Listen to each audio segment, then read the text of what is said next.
तो सभी भाइयों को मेरी तरफ से जय श्री राम। उम्मीद करता हूँ सभी लोग एकदम बढ़िया होंगे और वेल आगे भी बढ़िया ही रहना। सो आज गले में दर्द होने की वजह से आप लोगों को सिर्फ 4 ही एपिसोड्स देखने के लिए मिलेंगे एंड पॉसिबल हो पाया तो कल आपको वापस से 6 एपिसोड्स देखने के लिए मिलेंगे। चलो अब बिना ज्यादा देरी करे अपने एपिसोड को जल्दी से स्टार्ट कर लेते हैं। सो अब एपिसोड की स्टार्टिंग होती है जहाँ पर हम देखते हैं जाओ हान अपने फ्रांसिस से बोलती है, ब्रदर फ्रांसिस क्या तुम मेरे साथ डांस करना चाहते हो? लेकिन इतना सुनने के बाद साइड में खड़ी हुई फेजू भी बोलने लगती है, फ्रांसिस तुम ऐसे नाइंसाफी तो नहीं कर सकते, मेरी सिस्टर के साथ डांस करने के बाद तुम्हें मेरे साथ भी डांस करने चलना होगा। लेकिन यहाँ पर ये बातें सुनने के बाद अपना फ्रांसिस खुद ही कंफ्यूजन में आ जाता है और वहीं पर पॉल इन सबको देखने के बाद बोलता है, मैं फ्रांसिस से बहुत ज्यादा जलता हूँ, मैं हिम्मत करूंगा और जितना जल्दी हो सके वॉर गॉड के लेवल तक पहुँचने की कोशिश करूंगा ताकि मैं भी इस तरीके की ब्यूटी से घिरा रहूं। जहाँ पर ये सुनने के बाद रोग पीछे से बोलती है, ख्वाब देखना बंद करो, तुम बहुत ज्यादा आलसी हो और डेली प्रैक्टिस भी नहीं करते, इसलिए तुम्हें वॉर गॉड रिल्म तक पहुँचने की एक्सपेक्टेशंस नहीं करनी चाहिए। पर फिर तभी हम देखते हैं यहाँ पर अचानक से कोई आता है एंड उसके बाद फिर यहाँ पर एंट्री होती है येनियो की, जो कि फ्रांसिस के हाथ को पकड़ने के बाद बोलती हैं, मेरे ग्रैंडफादर को तुमसे कुछ कहना है और वो चाहते हैं कि तुम जल्दी से जल्दी चलो। जहाँ इतना सुनने के बाद फ्रांसिस बोलता है, क्या ब्रदर शानजाओ? नहीं, ओल्ड मास्टर मू, वो मुझसे मिलना चाहते हैं। लेकिन यहाँ पर अपने फ्रांसिस को ऐसे ले जाते हुए देख पीछे से जाओहान और फेजू बहुत ज्यादा चिढ़ने लगती हैं। सिस्टर येनियो कितनी ज्यादा सावधान रहती हैं। हाँ, वो फ्रांसिस को हमसे फिर दूर ले गई।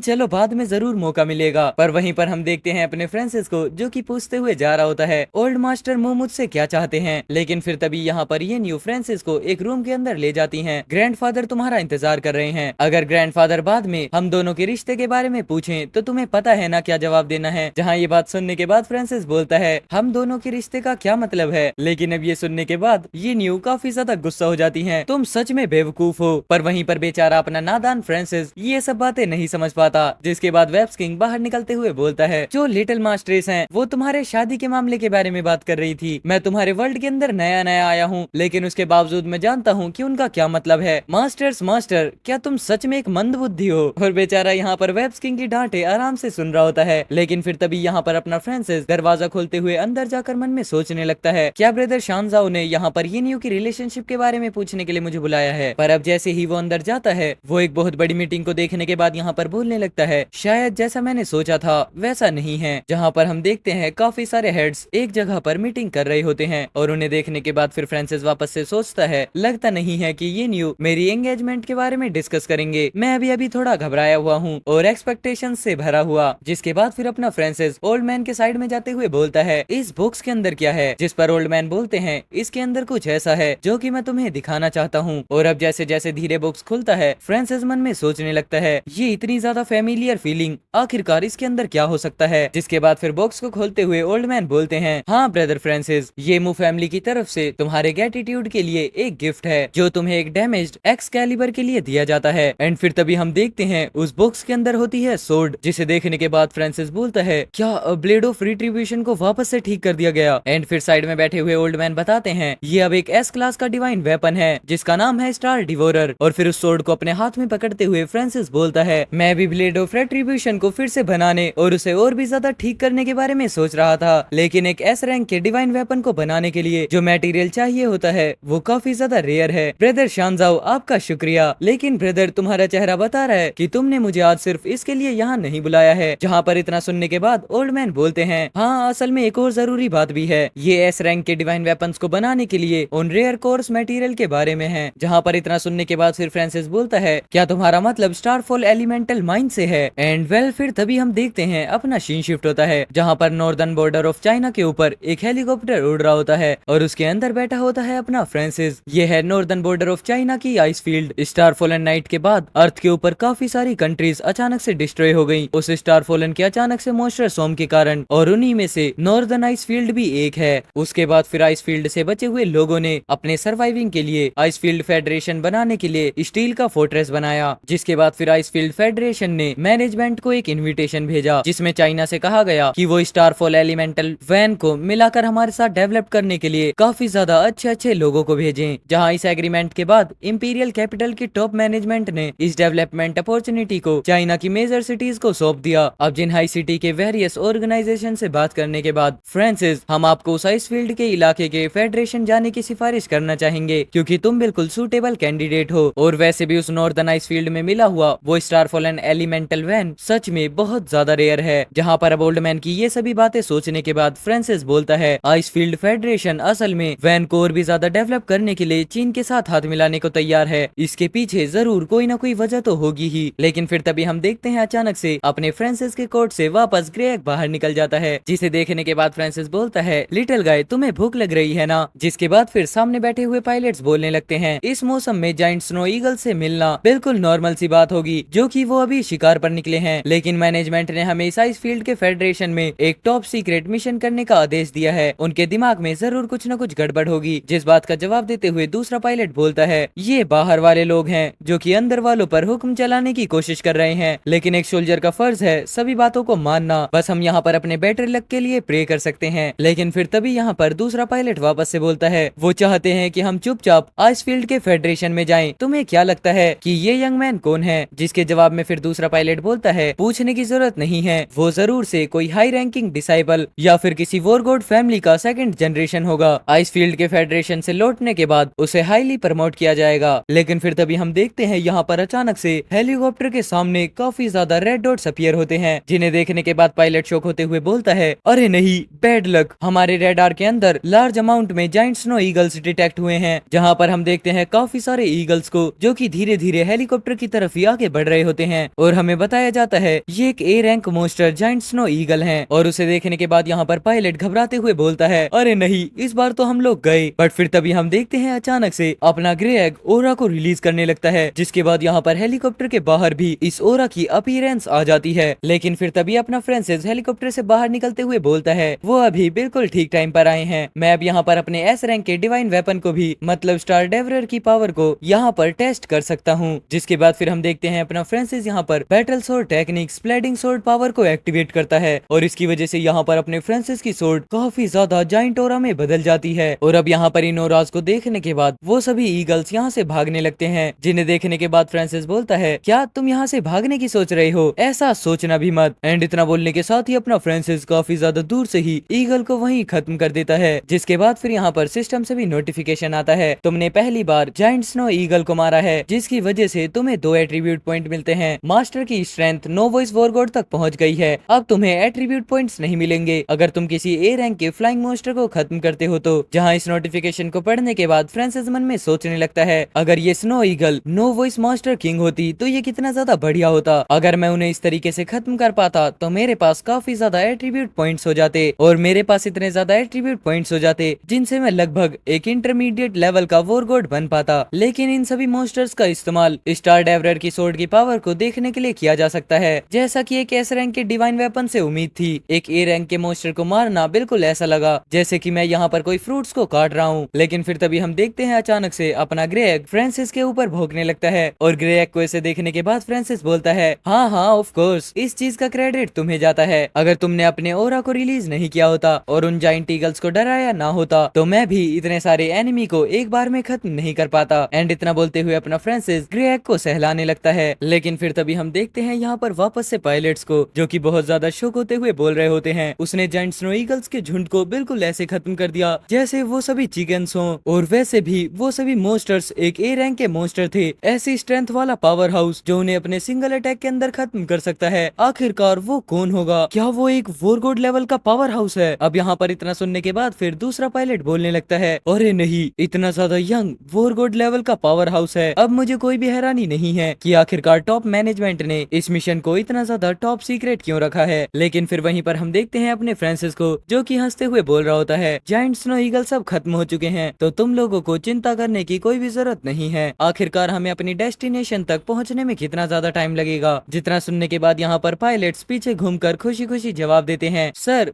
बस हम 1 घंटे के अंदर अपनी डेस्टिनेशन पर पहुंच जाएंगे, लेकिन रास्ते में हमें और भी ज्यादा फ्लाइंग मोस्टर्स मिल सकते हैं, लेकिन वो सभी जाइंट स्नो ईगल्स के मुकाबले में कुछ भी नहीं है जो हमने अभी देखा। जिस पर फिर अपना फ्रांसिस बोलता है अरे वाह फिर तो बढ़िया। एंड तभी थोड़ी देर बाद हम देखते हैं फाइनली अपना फ्रांसिस डेस्टिनेशन पर पहुंच जाता है, जो कि चाइना के नॉर्दर्न बॉर्डर पर आइस फील्ड है, और वहाँ पर बना होता है ice field federation communication base, और वहीं पर फ्रांसिस को लेने के लिए बहुत सारे लोग भी आए होते हैं। सर क्या आप ज्वाइंट एक्टिवेशन टीम से हैं? प्लीज आप अपनी आइडेंटिफिकेशन दिखाइए। जहाँ इतना सुनने के बाद फिर अपना फ्रांसिस कार्ड को आगे करते हुए बोलता है मैं जिहाई सिटी का रिप्रेजेंटेटिव हूँ। जिस पर फिर सामने खड़ा हुआ पर्सन बोलता है ये आइस फील्ड का सबसे ज्यादा कोल्डेस्ट सीजन है और हमारी डेस्टिनेशन तक जाने वाली जितने भी कार्स हैं वो सभी बंद हो गई, जिसकी वजह से वो सभी कार्स वहाँ पर नहीं जा सकती, इसलिए हमें पैदल जाना होगा। सर अगर आप अकेले हैं तो मेरा सजेशन रहेगा आप एक स्ट्रॉन्ग टीम को ज्वाइन कर लें, वरना फिर कम्युनिकेशन बेस पर रहना आपके लिए ज्यादा सेफ रहेगा। ये एक एक्शन बैकपैक है, प्लीज आप इसे ले लीजिए। जहाँ इतना बोलते हुए वो सोल्जर फ्रांसिस को एक बॉक्स दे देता है। चलो अब जब चाइना से सब लोग आ चुके हैं तो हम स्टार्ट कर सकते हैं। जिसके बाद अचानक से कम्युनिकेशन बेस का दरवाजा खुलता है और उसके अंदर बहुत सारे लोग होते हैं, जिन्हें देखने के साथ ही फ्रांसिस जल्दी से सेंसस का यूज करता है और उन सभी को एनालाइज करते हुए बोलने लगता है ये सभी चाइना के अलग अलग डिस्ट्रिक्ट या फिर सिटीज के पावर हाउसेज हैं और हर टीम के अंदर एक star fall and war God है। तो इसका मतलब ये कहा जा सकता है कि सभी टीम वॉर गॉड लेवल की टीमें हैं। यहाँ तक कि तो कुछ टीम के अंदर इंटरमीडिएट लेवल के वॉर गॉड भी हैं जो कि उन्हें लीड कर रहे हैं। लगता है स्टारफॉल एलिमेंटल वेन का अट्रैक्शन बहुत ज्यादा है। जिसके बाद फिर यहाँ पर वो कैप्टन वापस से सभी लोगों से बोलने लगता है मैं आप सभी लोगों को वापस से याद दिला दूं, स्टारफॉल एलिमेंटल वेन का रास्ता बिल्कुल जमा हुआ है, जिसकी वजह से ये जर्नी बहुत ज्यादा डेंजरस हो सकती है। भले ही आपकी टीम काफी ज्यादा स्ट्रॉन्ग है, प्लीज फिर भी बहुत ज्यादा केयरफुल रहना। बट फिर तभी हम देखते हैं यहाँ पर सभी लोग बाहर निकलते हुए बोलने लगते हैं क्या ये जिन्हाई सिटी से है? चाइना के उस बड़े से शहर के ऊपर हाल ही में मॉन्स्टर्स ने अटैक किया था, जिसकी वजह से उन्हें बहुत ज्यादा नुकसान हुआ था। क्या वो सभी अभी भी लोगों को भेज सकते हैं? एंड फिर तभी दूसरा पर्सन बोलता है जिन्हाई सिटी के अंदर काफी ज्यादा नुकसान हुआ था, उसी की वजह से इतने कम एज के एक लड़के को भेजकर यहाँ के नंबर्स को कंप्लीट किया गया है। और फिर थर्ड पर्सन अपनी बात को कंटिन्यू करता है अरे लड़के तुम कम्युनिकेशन बेस पर रहो, वो तुम्हारे लिए बढ़िया होगा, वरना तो उस आइस फील्ड तक पहुँचते पहुँचते तुम बिल्कुल बर्फ से जम जाओगे। लेकिन फिर तभी यहाँ पर कोई पर्सन आगे भागते हुए बोलता है जल्दी करो, अगर हम पहले वेन तक पहुँच गए तो हमें ज्यादा से ज्यादा रिवॉर्ड्स मिलेंगे। लेकिन वहीं पीछे की तरफ से दूसरे पर्सन भागते हुए बोलते हैं स्टारफॉल एलिमेंटल वाइन की माइन पर सिर्फ लियाओक्सी सिटी का हक है। पर वहीं पर अपना फ्रांसिस एक जगह पर रुककर डिवाइस के अंदर चेक करते हुए बोलता है स्टारफॉल एलिमेंटल वेन की जगह यहाँ से काफी दूर है। पर तभी यहाँ पर अचानक से उस बेस के अंदर से एक और पर्सन बाहर निकलता है, जिसे देखने के बाद फ्रांसिस बोलता है क्या ये पर्सन भी अकेला है? एंड हम देखते हैं